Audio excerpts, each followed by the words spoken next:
The inauguration of our new president is in approximately 48 hours, and I suspect this subject is on most people's minds. This afternoon, what we're going to attempt to do is tackle one important dimension of this question: what might a new U.S. foreign policy toward the Middle East under the leadership of Donald Trump look like? And I can't think of a better person to address that question than our guest speaker today, Marc Lynch.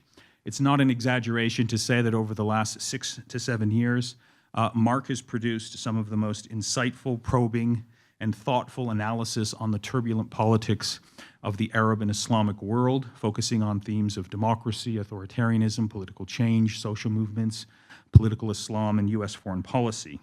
I'm proud to say that Marc does have an unofficial relationship with our Center for Middle East Studies, in the sense that the first book that our center published on Syria includes an essay by Marc. Our forthcoming book on sectarianization, Marc was kind enough to blurb that book. And also many of the essays in the book on sectarianization actually first found their emergence and were first appeared in shorter essay forms in the Monkey Cage blog that the Washington Post published, and for which Marc is the contributing editor. In terms of his official biography, Marc Lynch is professor of political science and international affairs at George Washington University. For 6 years, he was the director of GW's Institute for Middle East Studies. He's the founder and director of the Project on Middle East Political Science, and also a non-resident senior associate at the Carnegie Endowment for International Peace. And last year, Marc was awarded a prestigious Andrew Carnegie Fellowship. His most recent book is The New Arab Wars, Anarchy and Uprising in the Middle East, and his earlier book, The Arab Spring, The Arab Uprising, The Unfinished Revolutions in the New Middle East, was described by The Economist as the most illuminating and, for policymakers, the most challenging book yet written on the topic. Students who take my courses, of course, are familiar with Marc Lynch because he's on the reading list.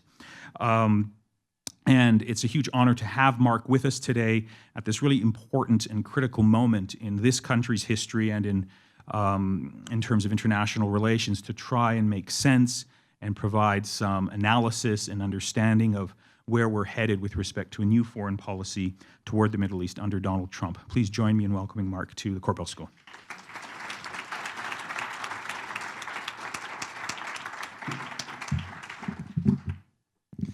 All right, well, thank you for that kind introduction, and it really is great to be here. I've been so impressed with what you and everyone else here has done with the Middle East Center here, and the Denver Dialogues, and all of the really great work that the university's been doing. So I really wanted to get out here and see it for myself, all the great work you've been doing. So thanks. So I was asked to speak. We were trying to decide what I should talk about today, and Nader suggested that anything with the word Trump in the title would probably attract a good crowd. So I agreed. And in the introduction, he suggested that, or in some of our conversations, he suggested that because I live in Washington, I might be able to shed light on what kind of foreign policy that President Trump will bring to the Middle East.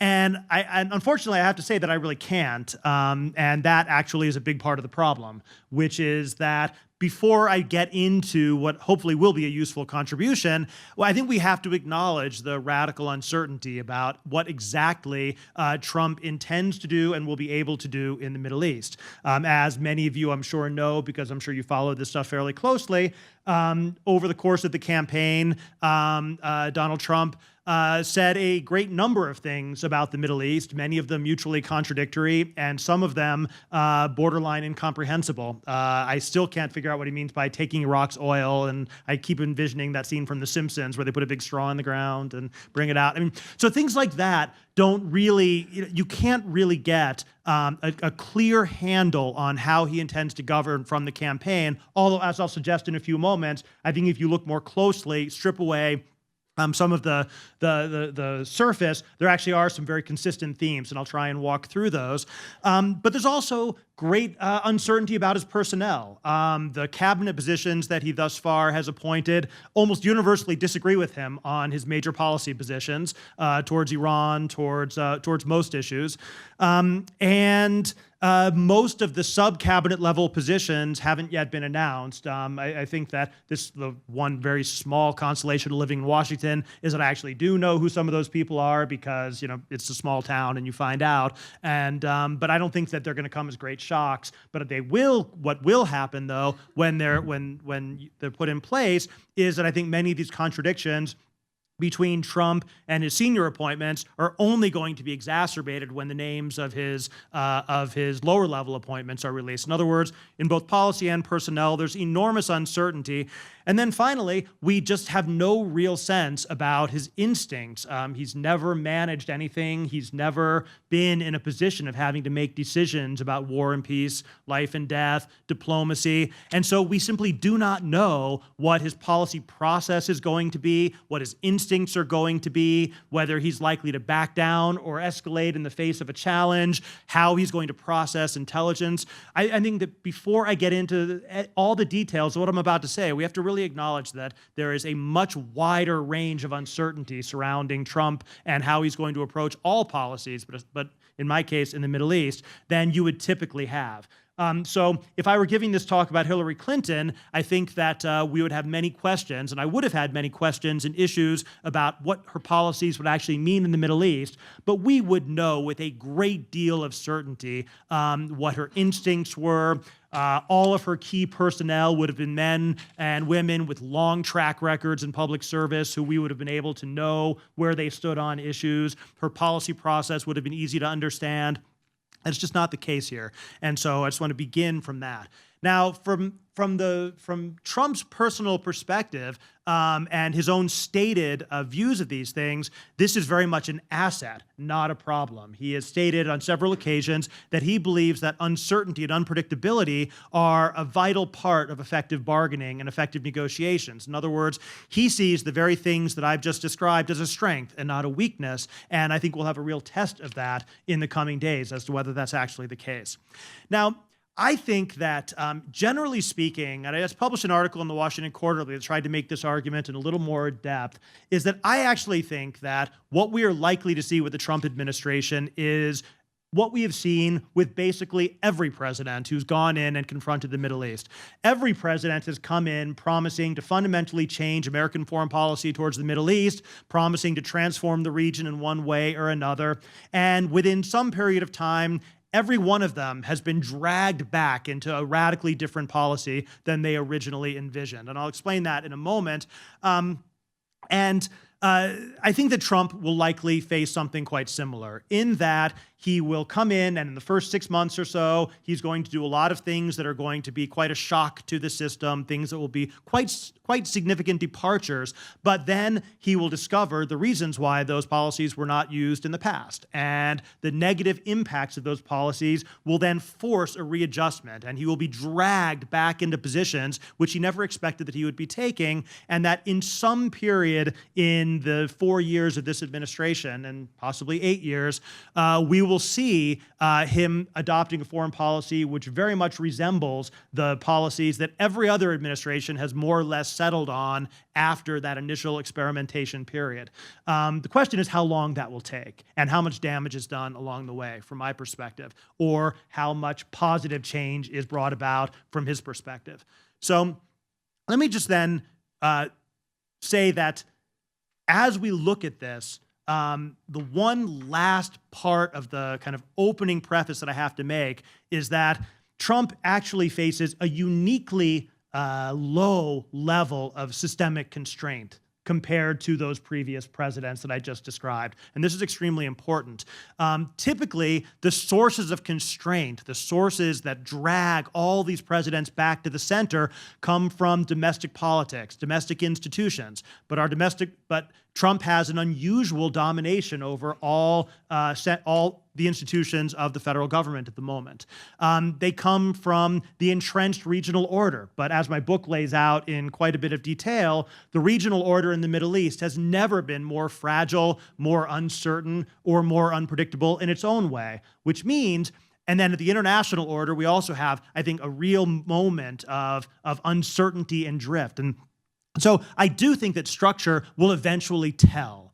But those structural constraints on Trump are weaker than they were for Obama, weaker than they were for George W. Bush, weaker than they were for Bill Clinton. And I think that this is going to be something which is only going to exacerbate the spikes and the precipices that we will soon face. So what I want to do in the remainder of this talk is, first I want to walk through a little bit the experience of previous presidents and explain why I think that something similar will apply to Trump. Spend a little more time and go into more detail on Obama's experience and what the lessons of Obama are for Trump. And then I'll walk through what we do and don't know about the Trump approach and how I think his assumptions about the region and the policies that he says he wants to pursue are likely to be received in the region. But before I get to Trump, I do want to go back and talk about this historical perspective just a bit, because I think it's quite important. So just to start off, as I said, almost every president has come into office after a campaign in which he promised to fundamentally change the way the U.S. deals with the Middle East. And this has generally meant that they have seen some kind of deep pathology in the way the United States engages with the Middle East, some set of problems that need to be solved, and some set of grievance with the disastrous policies of his predecessor. I would say that there's exactly one president in our memory who actually had a transformative impact on the Middle East, and that was George H.W. Bush.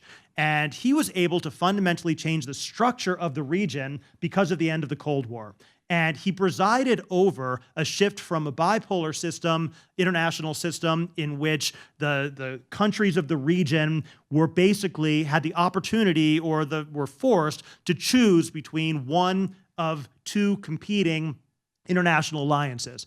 He presided, after the fall of the Soviet Union, over a shift to a unipolar system where there was only one great power, one superpower, and all roads led through Washington. Via the Gulf War, the liberation of Kuwait, and the subsequent set of institutions that were put in place, including the containment of Iraq, the containment of Iran, and the peace process between Israel and the Palestinians, and Israel and its Arab neighbors. George H.W. Bush was able to create a fundamentally different set of regional institutions and regional order than had existed before.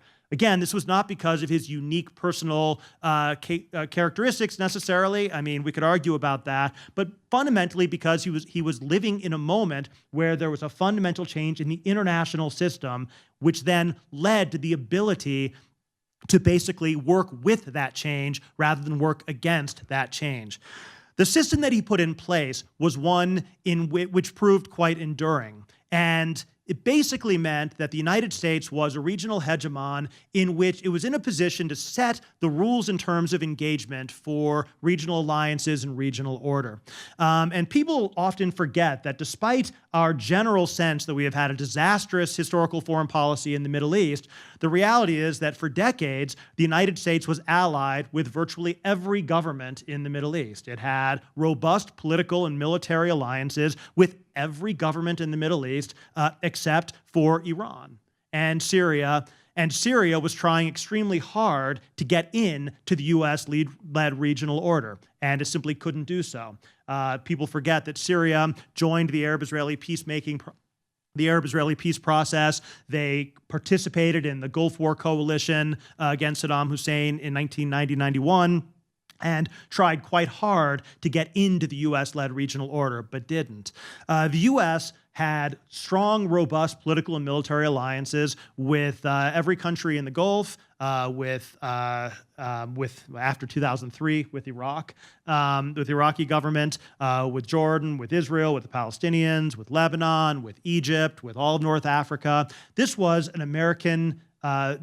American-led regional order, and for every government in the system, the choice that they had was not between allying with this bloc or that bloc. It was being part of the regional order or not being part of the regional order. Those who were not part of the regional order, Libya, Iraq, Iran, were rogue states. They were outside not just the American, but the international community of nations, subject to international sanctions, subject to a whole set of forms of international pressure and exclusion from international institutions. Now, over the course of time, the number of such rogue states dwindled. Iraq got in by virtue of being invaded and destroyed. Libya got in by virtue of cashing in its weapons of mass destruction programs and resolving outstanding terrorism cases. But the point is that this was a system established in 1991, which has largely endured to the present day. And every subsequent president has operated within the confines of that structure. The Clinton administration was the quintessential manager of an existing order. It tried to manage the peace process that Bush had created. It managed the containment of Iraq and Iran, which the Bush administration had bequeathed it. It managed the relations with a series of autocratic allies, which the U.S. had either had or had recently acquired. And it left office in 2000 with a system which was essentially identical to the one which it had inherited.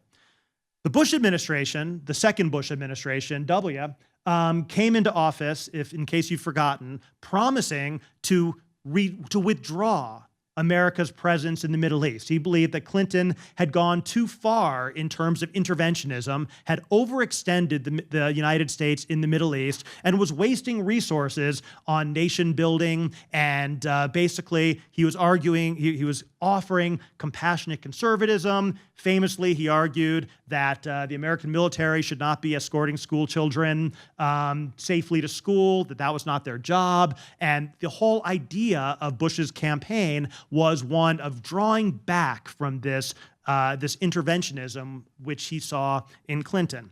That lasted approximately 9 months until 9/11.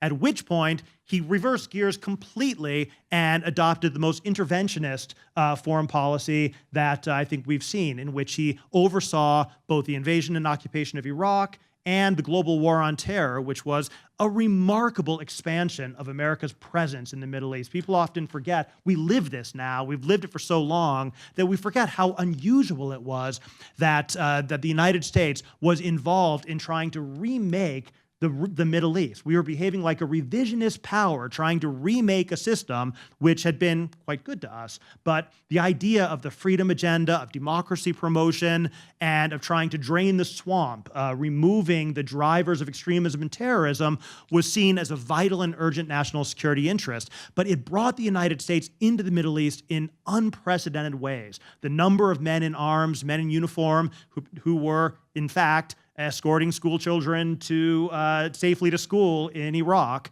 the ring of American military bases which grew and expanded around the perimeter in the Gulf and in Turkey and in Kurdistan, and then also the war of ideas, the idea that it was America's job to fundamentally change the way Arabs practiced Islam, their educational curricula, the content of their mosque sermons, the content of their media. These all became major American concerns. This was an attempt to fundamentally change the Middle East into something different.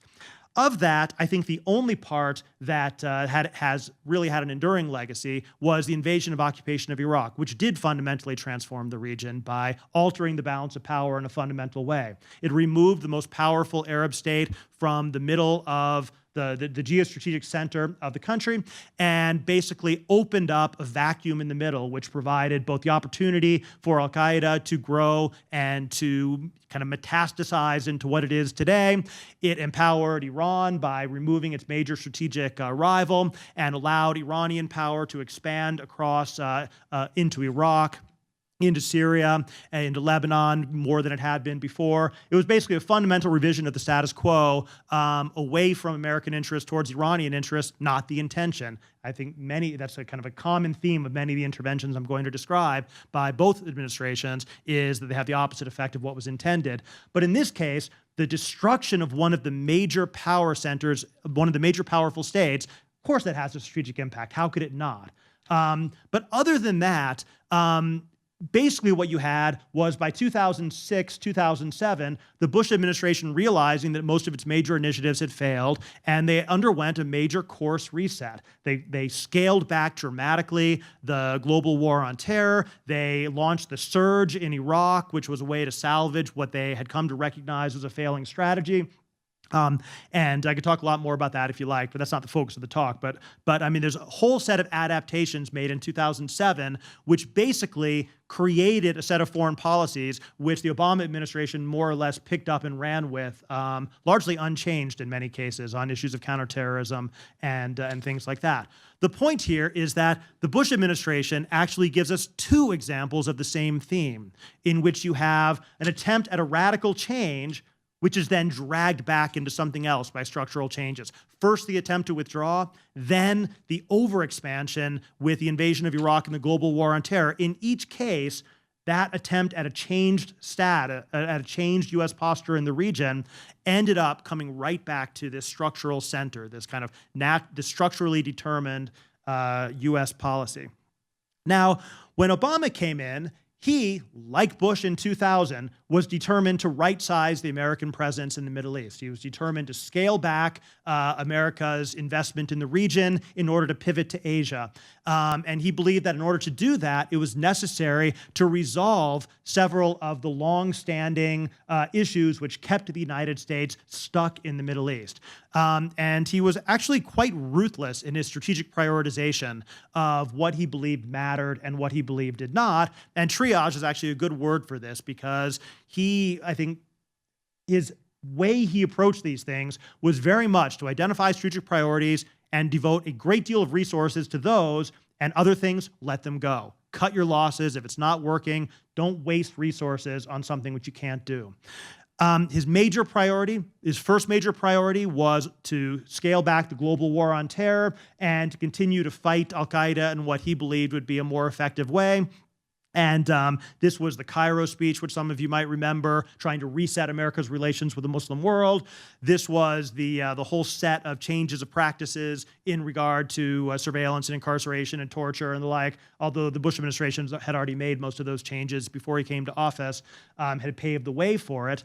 And then ultimately going to what was kind of an offshore kind of counterterrorism approach, relying heavily on drones, on cooperation with local forces, trying to increase the pressure on al-Qaeda networks while decreasing the direct American investment on the ground, and basically to find ways to do these things at lower cost and from a distance, shifting to an offshore rather than a full-scale onshore type of counterterrorism. Second, and I would say that the killing of bin Laden was very much a part and continuation and the high point of that process. Second major thing was getting out of Iraq. He believed that the U.S. presence in Iraq was both counterproductive, unsustainable, and was a quagmire, and that getting out of Iraq on reasonable terms was something which was a very high priority for him, and he succeeded in doing so. He got the troops out. Iraq didn't fall apart, at least for a couple of years. But again, this was a top priority for him. He did it. Iran deal, resolving the Iran nuclear issue one way or the other, was seen as extremely important, both because he viewed the proliferation of nuclear weapons as the greatest threat to the United States, something he said all through the campaign, and something which was a very high priority for him. And he tried to do it through diplomacy because he believed that another war in the Middle East would be absolutely disastrous, and he believed that in the absence of a negotiated agreement, you would almost inevitably end up with a war. And so he felt that there was a ticking clock there, and those of you who lived through those days, as I assume all of you in the room did, will remember those ticking clocks and the fears that Israel would launch a preemptive strike or preventive strike, the fears of all kinds of possible paths to war. But once he put this as his highest priority, he accomplished it, got the nuclear agreement on terms that were acceptable to the international coalition, the P5+1, and got that into place. So those were kind of the successes. The things that he decided were not possible were democratization, trying to bring about domestic change in those countries. And he signaled very clearly in his Cairo speech that he was not going to invest a great deal of American effort in that because it couldn't be done. And it wasn't the right thing for the U.S. to waste its resources on. He tried to engage on the Israeli-Palestinian issue, got punched in the nose a few times, concluded that the Israelis were uninterested in making peace and the Palestinians were incapable of making peace, walked away from it. Triage.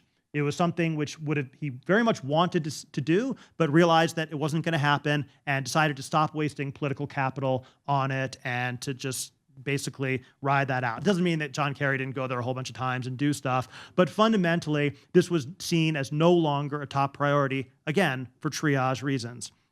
And that, I think, had there not been an Arab Spring, that would have been the glide path towards the U.S. shifting to a lower level posture in the Middle East and shifting towards Asia. That was the original plan. But then the Arab Spring happened. And the Arab uprisings for the first book that Nader talked about, this was something which was a very difficult challenge for the United States for all kinds of reasons. On the one hand, Obama and many of the key people around him in the White House, and I include Obama very much in this I think for good reason, really believed that this possibility of peaceful change from within was something potentially transformative of the Middle East, not because the United States was making it happen, but because it was happening from within. That is what gave it its transformative potential. Obama fundamentally did not and does not believe that you can change the Middle East from the outside, but the Arab Spring offered the possibility that it could change itself, and he believed that the U.S. should assist that and should try and help to bring about democratic transitions in those countries. Here's where structure really kind of comes back and kicks you in the butt, though. Because while he wanted to align the United States, and go back and read, it's largely forgotten, but in May of 2011, he gave probably the most important speech about the Middle East that everybody ignored because he had one line about Israel in there, and that was the only thing that got covered in the media. But this was an extremely important speech. He basically equated the Arab Spring with the civil rights movement, with kind of the global, with Martin Luther King. He basically said that the United States views democratic change in the Middle East as a top national security priority, and that the United States would work on this. But turned out that these uprisings challenged and threatened every single one of America's allies in the Middle East, all of whom were fundamentally opposed to democratic change. They didn't want democratic change because that democratic change would mean that they themselves would personally lose power, and the entire purpose of Arab regimes is to stay in power. And there's really no other purpose to them. Their raison d'etre is personal survival and power, and the Arab uprisings threatened that survival and power. It also, in that sense, threatened the American-led alliance system because public opinion, while democratic, was generally not sympathetic to most of American foreign policy objectives. And there was a deep divide in the United States, in the government, about whether it was more important to prioritize the maintenance of the U.S.-led regional order or to gamble on the transformative power of democratization. There were long, angry, passionate debates about this in Washington. I participated in many of them, and they were mostly irrelevant because none of this was really in the power of the United States to deliver one way or the other. Because what was happening was extremely intense existential struggles inside of these Arab countries and across the Arab world as a whole. And that's one of the major topics of this book, is basically the regime-led counterattack against the Arab uprisings to prevent democratization, usually going against Obama and American preferences, and quite successfully killing the Arab uprisings and blocking the potential transitions to democracy. There was a major crisis in the alliances, in American alliances with almost every ally in the Middle East, for the simple reason that the United States was trying to bring about democracy and trying to get a nuclear agreement with Iran, and almost every Arab government wanted to prevent democracy and wanted to confront Iran, and that led to a pretty severe crisis inside the alliance, the alliance system.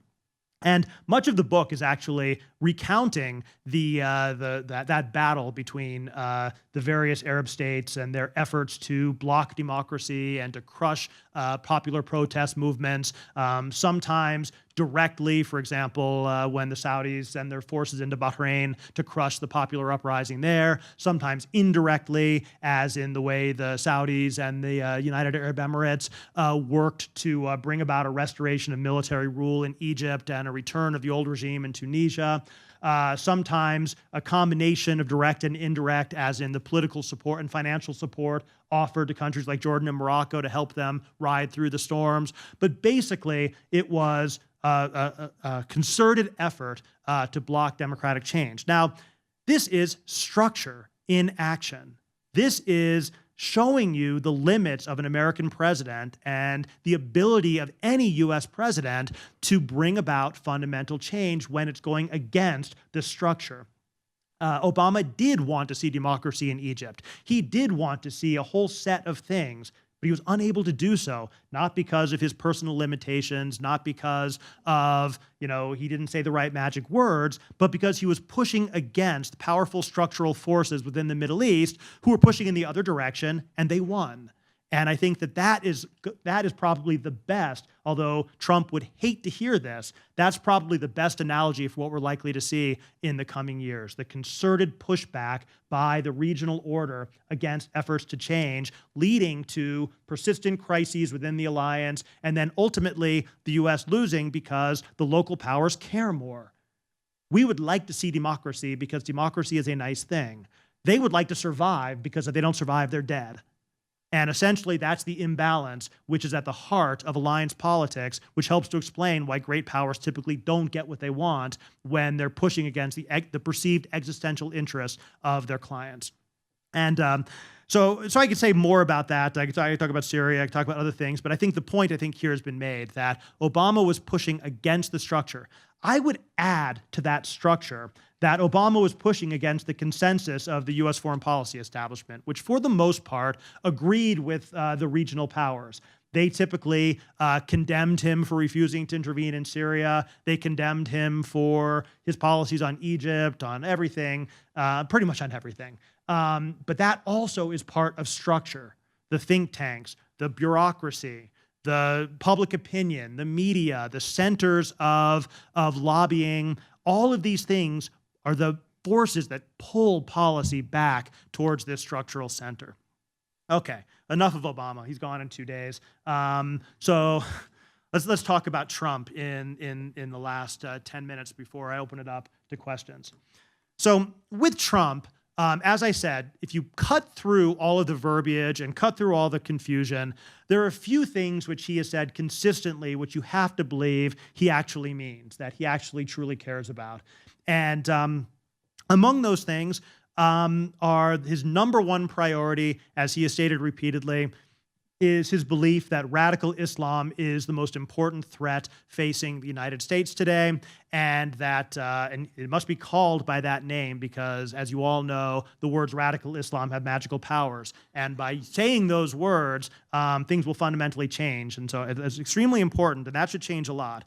But once we say that, then that leads to a whole series of things which follow from that. So, for example, he has been deeply opposed to intervention in Syria and support for Syrian rebels because he basically believes, in my opinion, with good cause, that the Syrian rebels by this point are largely a jihadist force, and he believes, which I don't agree with, that partnering with Assad and Russia is the best way to defeat them.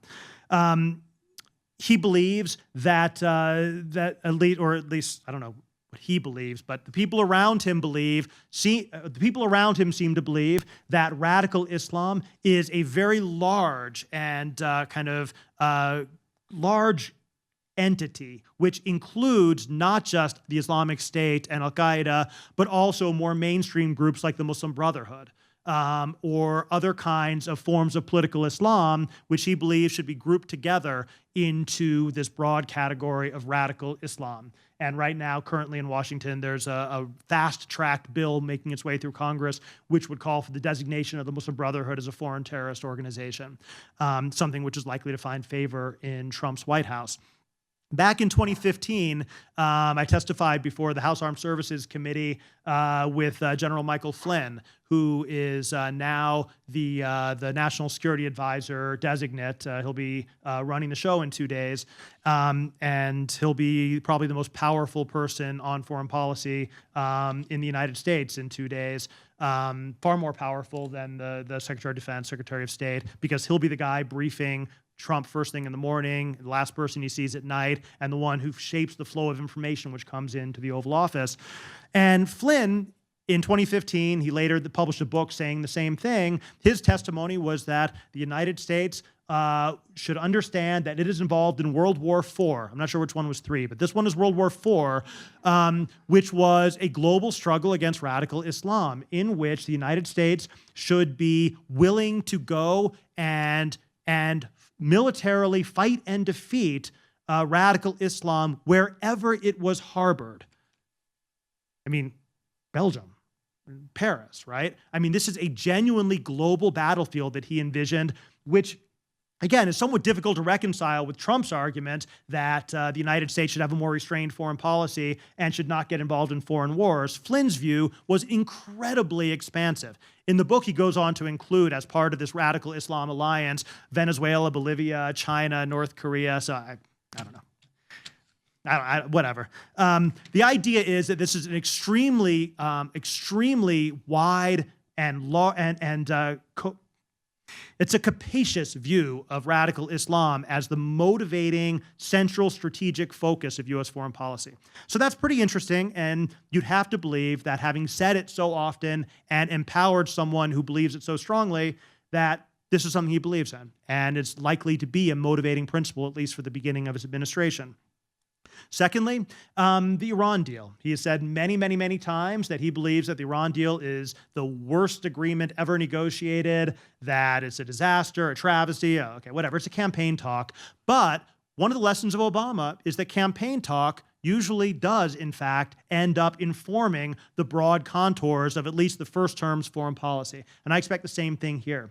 I don't expect that he's going to rip up the Iran deal, although who knows, he might. But I think that what I think he's trying to do is to use the credible threat of ripping it up to pressure Iran and try and get them to behave better, to renegotiate either informally or formally the terms of the deal. He's trying to use the threat of defection in order to pressure Iran.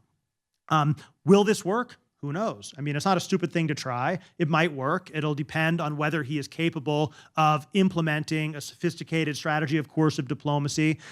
It'll be one, if it involves confrontation with Iran around the region, for example, ramping up confrontation with Iran in Syria, which is something Trump has said he doesn't want to do, but that would logically seem to be part of it. If it meant ramping up kind of anti-Iranian actions in Yemen and other parts of the Middle East, this would be very popular among most of the leadership of the Middle East. Certainly in the Gulf, this would be extremely popular.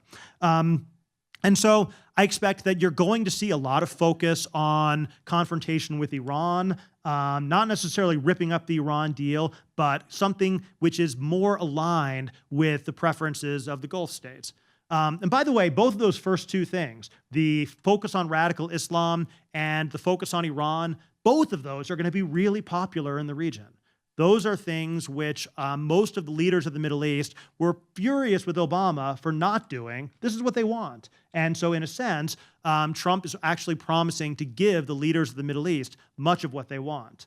He has said many times that he wants to stay out of Syria, as I said. It's very difficult to see how he's going to do that, given the other two things that he has said as his top priorities, confronting radical Islam and fighting Iran. But personally, I hope he does. I hope he stays out of Syria. I think that this is something where I tend to be, certainly Nader and I disagree about this. I think that Obama has been extremely wise to keep us out of Syria. But I think that that's one of the places where I would actually be very pleased to see Trump live up to his campaign promise. I'm just not sure how he's going to do it, given his other two strategic priorities and the fact that every single person that he has appointed to a cabinet position is in favor of intervening in Syria, as is his vice president. So I don't know how that's going to play out. Again, nobody really does. On Israel, he is extremely close to Prime Minister Netanyahu, and he is appointed an ambassador who's very close to Netanyahu, and he's likely to take an extreme pro-Israel position. Every American president starts off with a pro-Israel position, and within 3 to 6 months, they end up getting in fights over the settlements, getting in fights over this, that, or the other. Same thing's going to happen with Trump. I have no doubt at all. The first time that that Benjamin Netanyahu complains about something Trump has said, you'll get a furious tweet storm about Bibi, and that'll be the end of that.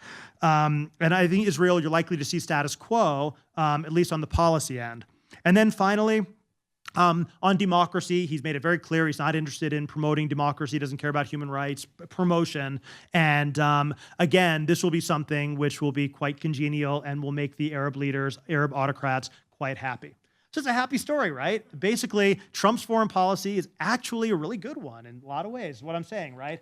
The problem is, as with Obama, as with Bush, as with Clinton, it's what's going to happen when it confronts reality. Because essentially what he's promising to do is to double down on an autocratic region which is, in fact, profoundly unstable and basically reinforcing the worst instincts of the leaders, pushing them in directions they think they want to go, but which are leading the entire region towards instability and disaster. Basically, the way I read things is that the autocratic resurgence in the Middle East over the last few years has successfully defeated the early Arab Spring uprisings, but has left in place a series of regimes that are more unstable, more repressive, more unpopular, and more problematic than anything which came before. Egypt and Turkey are each well down the path towards extreme autocracy, highly polarized, divided societies, collapsing currencies, degraded rule of law, and Egypt and Turkey are traditionally two of America's most important allies in the Middle East. Both of them, I wouldn't put survival odds on either regime as particularly high, especially Egypt. Saudi Arabia and the various countries of the Gulf, but especially Saudi Arabia, are confronting the crisis of low oil prices, which completely undermines their entire survival strategy and political economy and leaves them with a whole series of unpalatable decisions which they need to make. Combined with a whole series of both internal and external problems, which are placing unprecedented levels of stress on the Saudi establishment, combined with the fact that they've set up what is quite possibly the most irrational succession structure in the history of the Middle East, history of any place. I mean, this is real Game of Thrones stuff. Basically, the aging, elderly, sick king has made his son the second in command, meaning that he knows that his chances of ever becoming king are exactly equal to his ability to centralize power before his father dies, which is why Mohammed bin Salman is in such a rush to push through major economic reforms, get foreign policy achievements, and basically consolidate and centralize power before his father dies and the current crown prince quietly removes him. The problem is that almost every one of those initiatives has failed. The Yemen war has been an absolute disaster. The domestic economic reforms are going nowhere. It's hard to find a single credible economist anywhere who believes that this plan of transitioning Saudi Arabia off of oil has any prospect of success. And so basically you're dealing with a whole series of issues that make you think that Saudi Arabia is deeply unstable. Meanwhile, you have completely collapsed and failed states in Syria, Iraq, Libya, and Yemen, which are producing and driving instability, massive human suffering, flows of refugees that beggar the imagination, destabilizing the countries around them. The Israel situation, which just sounded so nice a minute ago when I was talking about, is actually on the brink of collapse when Abu Mazen dies and the Palestinian Authority collapses. In other words, what Trump is promising or suggesting strikes me as a strategy of kind of of sustaining a stable order, but that stable order doesn't exist. And that structural reality is what's going to confront him sooner or later. My guess is on sooner. And the real question for me will then be, how does he adapt? How does he adjust? Does he double down on those same policies, or does he quietly eliminate, quietly tack back to the center? And that is an answer I just don't know. Nothing in Trump's past suggests that he's capable of making such adaptations, but he's never been president before either. And so the prospect that he would see policy failure jeopardizing his reelection and thereby making, as Obama did, ruthless course corrections, as Bush did, ruthless course corrections, firing key personnel and replacing them and altering strategy, strikes me as not implausible. So this is in some ways an optimist's case for Trump in the sense that he won't be able to do too much damage before the system comes in and pulls him back into place. There are obvious pessimist accounts, and I know I've been talking a bit longer than I should, but let me just finish this up. The obvious pessimist accounts, the reason that I didn't start there is because it's too obvious and too easy. I mean, yes, we could easily be at war with Iran within 3 months. We could easily be drawn into the Syrian war within 6 months. We could easily see the complete rapid collapse of the Israeli-Palestinian status quo. We could see the rapid escalation of wars, diplomatic crises across the region. There's almost unlimited ways in which this could go wrong. But my limited optimist take is that the system will prove resilient enough that it'll force him back into policies which are less irrational. But go back to where I started. I don't really know. Nobody really knows, because this is what would normally happen, but I think it's fair to say we're not living in normal times. Okay, I'll stop. Actually, I'll just go to the Q&A session. So Okay. you stay right here. Okay, the floor is open for questions and answers. I think I'm going to ask the first question to Marc. The question of Russia really here is huge. And you didn't directly address it, but obviously Trump has this fascination and connection to Putin and to Russia.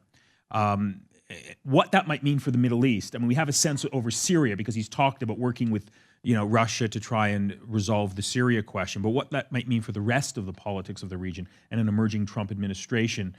Of course, we don't know, but I suspect that Russia is going to be a big factor in everything that the new Trump administration does in terms of its foreign policy. If you could sort of speak to that, and then we'll go to the first question. Sure. Okay, so let me take that in two parts. First, Trump and Russia, and then secondly, Russia and the region.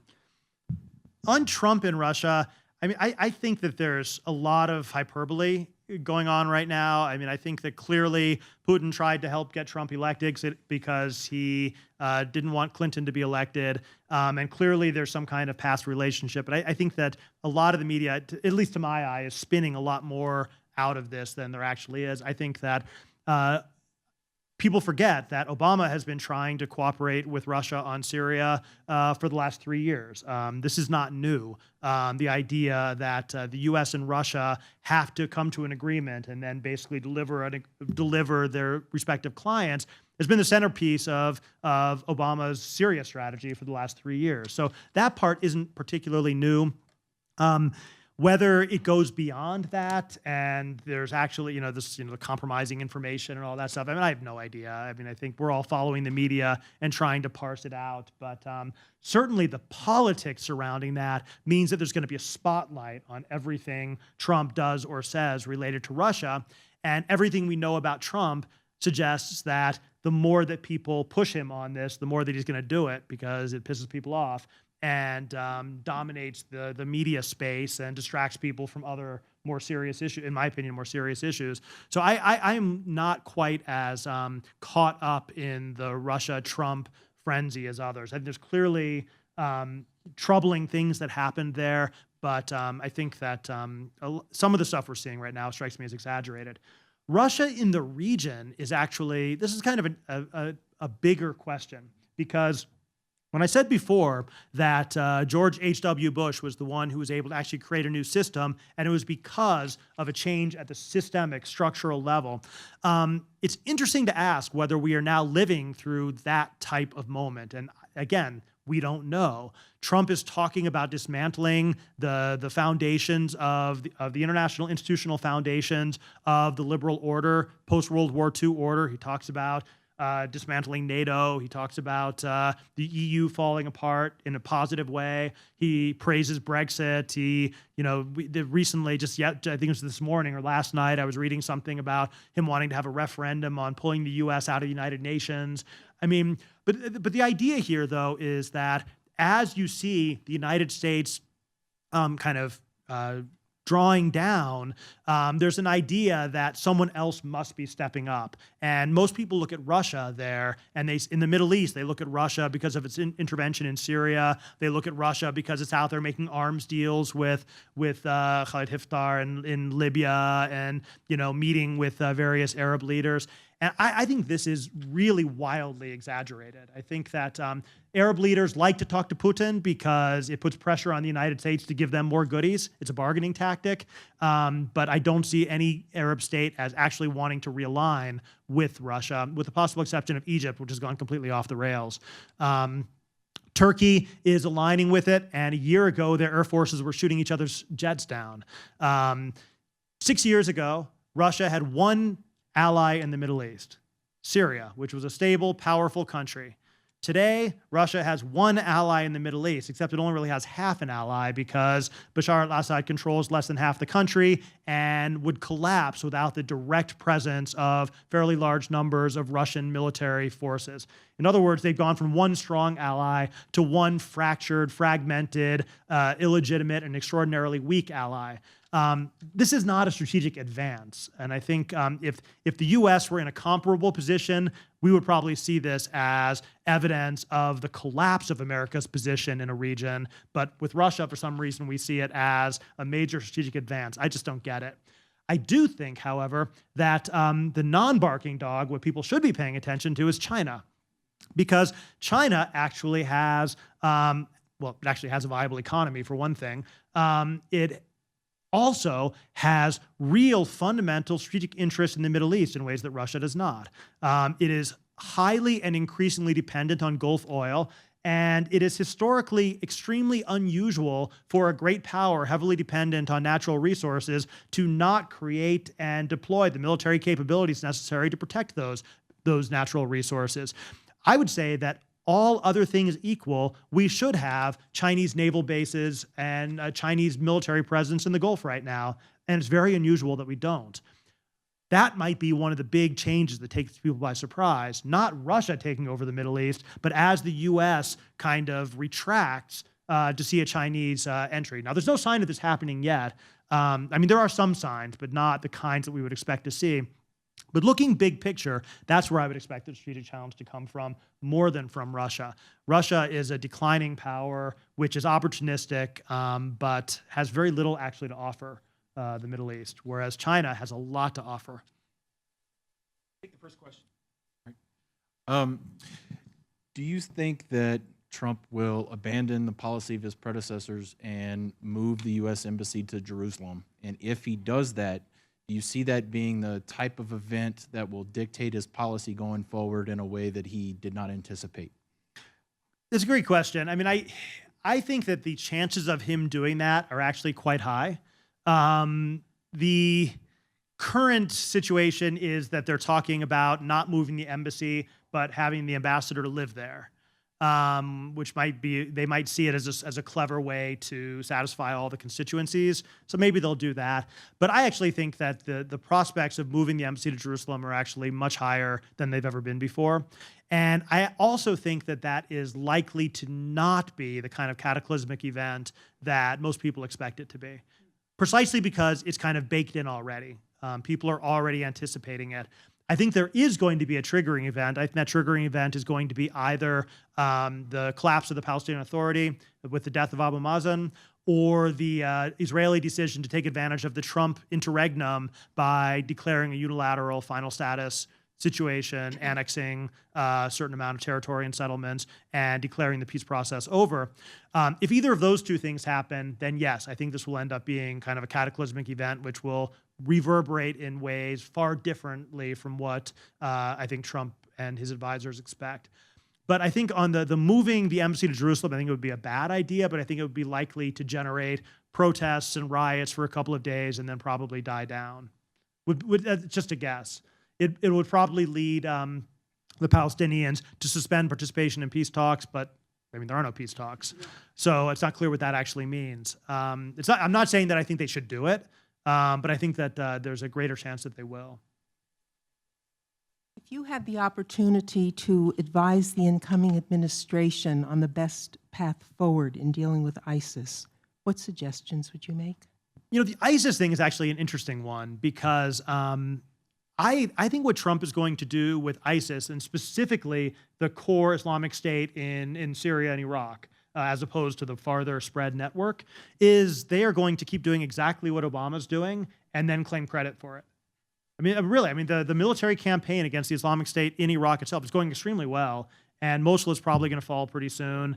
They already have plans in place for going into Raqqa. They'll probably accelerate them a little bit. They'll say the words radical Islam, and then they'll claim that that they did what Obama failed to do. That's probably how it's going to play out, which will be fine. The Islamic State will be destroyed. He can take credit for it, and people who are making the policy will understand what really happened.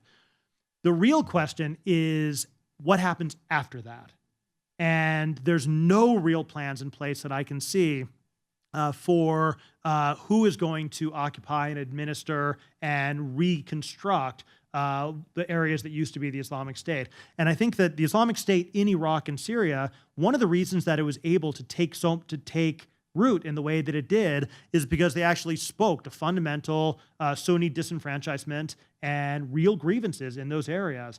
When the Islamic State conquered Mosul, they did it with like 100 people. The Iraqi army ran away, and the city welcomed them because they viewed them as preferable to life under what they considered to be a Shia sectarian Iraqi government. And that's a big part of the story. Now, I think in the intervening years, they've come to despise the Islamic State, and they'll be happy to see it go. But that doesn't make them any more necessarily receptive to rule by Baghdad. I think the current Iraqi prime minister is saying and doing all the right things, but it's not clear how much actual control he has over the Shia militias, over the various Iranian-backed politicians in the country. And so I think there's a lot of concern about what happens after ISIS in Iraq, and in Syria even more so, where, if once they're gone, who exactly is going to take over that area? Kurds? Good Lord, no. Turkey? No. The kind of the so-called the Free Syrian Army, the moderate rebels, they don't have that kind of capacity. And so who's going to take that over? Nobody really knows. Hi, thanks. In your book, you're talking about the role of civil society, and I was wondering if you still feel some optimism. My greatest optimism for the Middle East as a whole is with kind of the youth generation, which I say this is one of the things. So the Arab Uprising, the book 4 years ago, this was an optimistic book with a pessimistic ending, and this book is a very pessimistic book with kind of a more optimistic ending. But of course, take your optimism where you can get it. The optimism is that I think that there's going to be another massive wave of popular protests, which is going to disrupt the Middle East. Whether you see that as a good thing or not is another question, because I don't think it's likely to take the form of kind of peaceful, nonviolent movements for democracy, because in the experience of the region now, that's been tried and it failed. And what you're left with then is kind of an atomized, angry, kind of non-institutionalized type of popular uprising, which is much less likely to remain disciplined and nonviolent. But generally speaking, I think that civil society is and continues to be and will always be the great hope for these countries, because that's where you can harness all of the creative energy of these youth. But unfortunately, most of the governments in the region are doing everything in their power to destroy civil society for exactly that reason. And so this, I could say that this will be one of the great costs of the United States under Trump turning away from defending human rights and calling out governments for their human rights abuses, except that there's not a real great deal of evidence that, that our doing so has made much of a difference. Ever since, for the last 4 years, you've had the systematic destruction of civil society in Egypt, in Bahrain, or the co-optation of civil society in lots of other of the countries.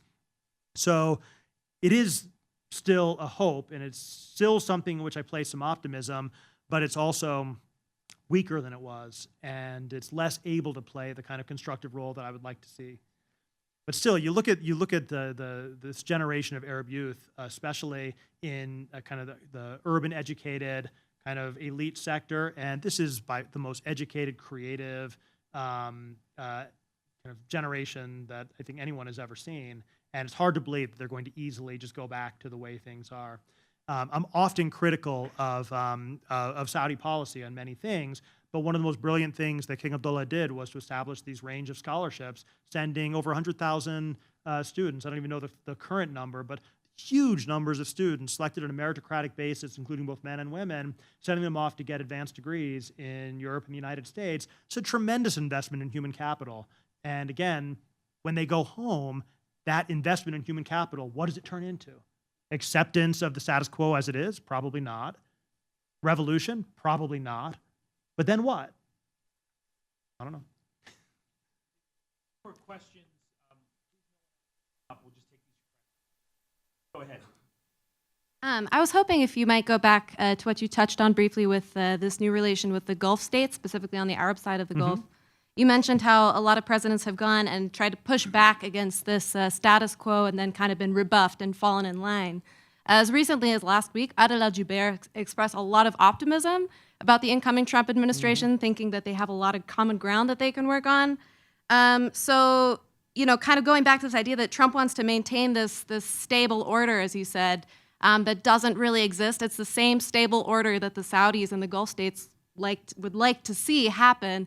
And I was wondering if you could elaborate a little bit more about Trump and the Gulf states and what that's going to look like. Absolutely. That's exactly what I was trying to say, is that there's a real strategic alignment there between Trump and most of the leadership in the Arab world on not promoting democracy, on confronting Iran, on clamping down on Islamic movements. All of those things are very much in line with what the Gulf states want. But there's also an undertone there that there's this kind of nativistic, anti-Islamic trend, which Trump himself might or might not believe in, but his political base certainly does. I don't know how many people followed this, but there was just a huge uproar over UAE investment down in Florida.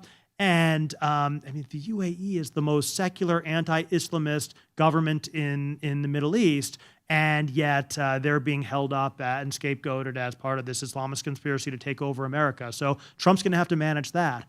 And then there's also this highly transactional conception of alliances. And so, if he's willing to rethink NATO, of course, Adel al-Jubeir is going to say that there's this great possibility for cooperation, but what Trump has said very clearly is he wants to go back and renegotiate the terms of existing alliances and make sure that everyone is paying their own way.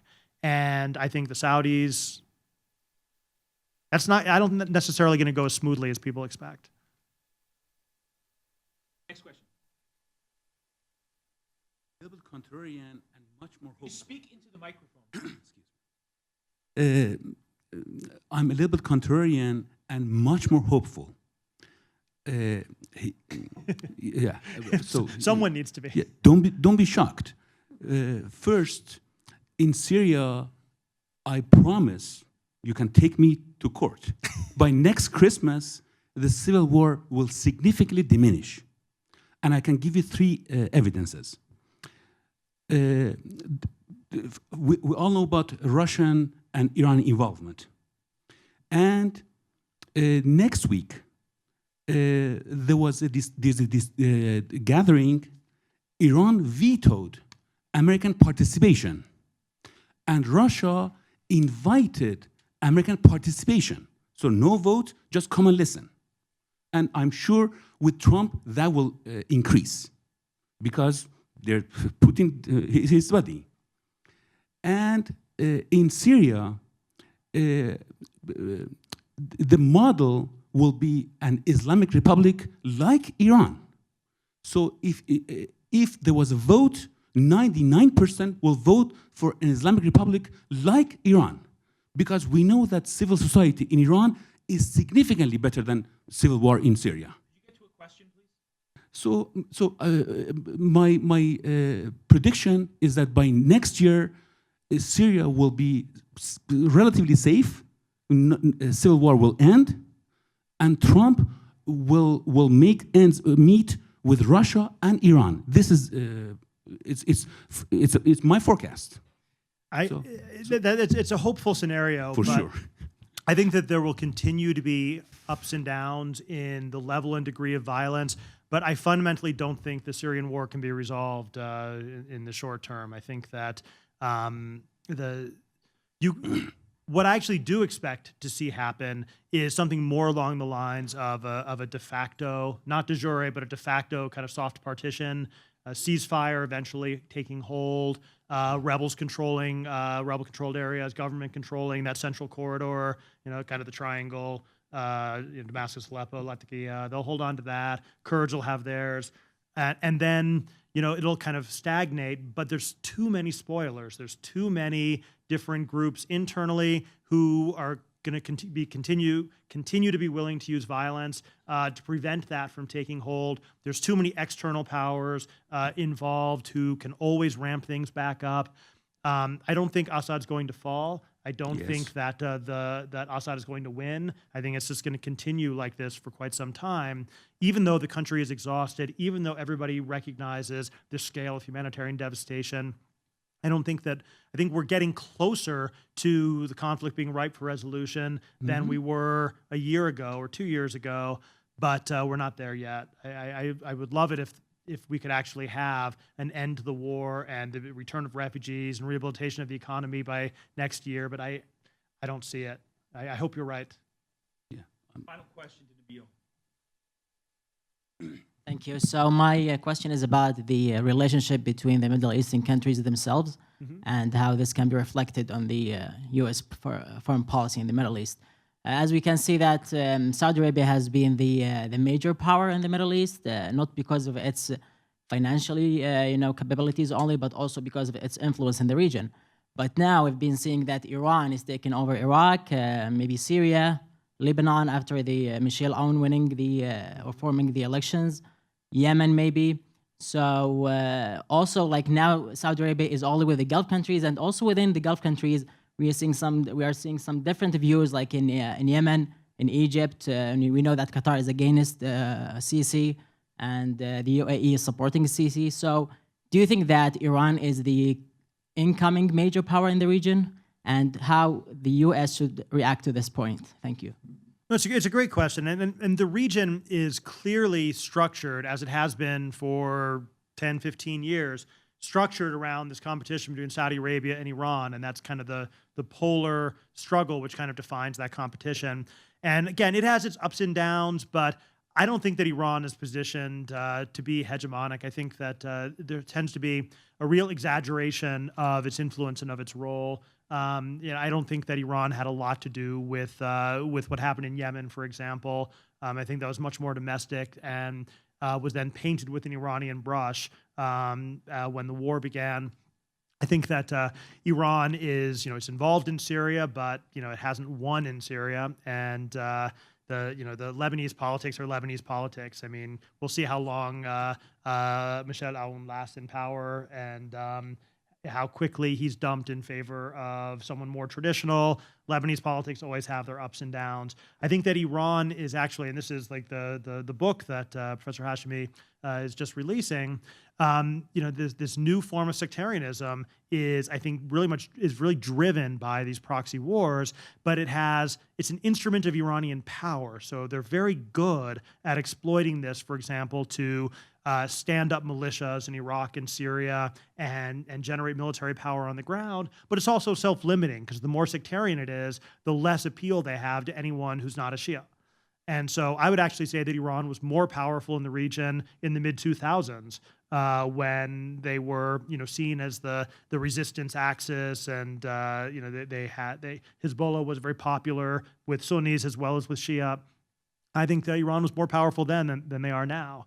But again, these things come and go. I think one of the big differences is that Iran is a single actor, and as you described, it's facing a Sunni bloc which is deeply divided and mutually internally competitive. And that's what you see playing out on the ground in Egypt, in Libya, in Syria, in Yemen, where the Arab states seem to be unable to craft a unified position, which means that instead of their forces aligning against Iranian forces, it's the Iranians against Qatari-backed forces and Saudi-backed forces and Emirati-backed forces, who are all competing with each other for power and influence. And I think so the intra-Sunni is, to me, at least as important as the Sunni-Shia in terms of driving the regional dynamics right now. And in the US, by the way, that in Washington, there's this huge pressure to take sides, join a team. You have to be on Team Shiite, or you have to be on Team Saudi. And to me, this is really unproductive because basically the US has its national interests, and those countries have their national interests. And sometimes they'll align and sometimes they aren't, then sometimes they won't.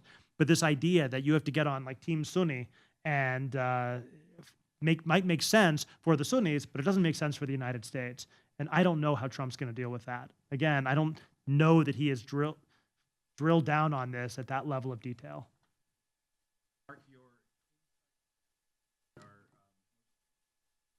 Please join me in thanking Marc. Thank you.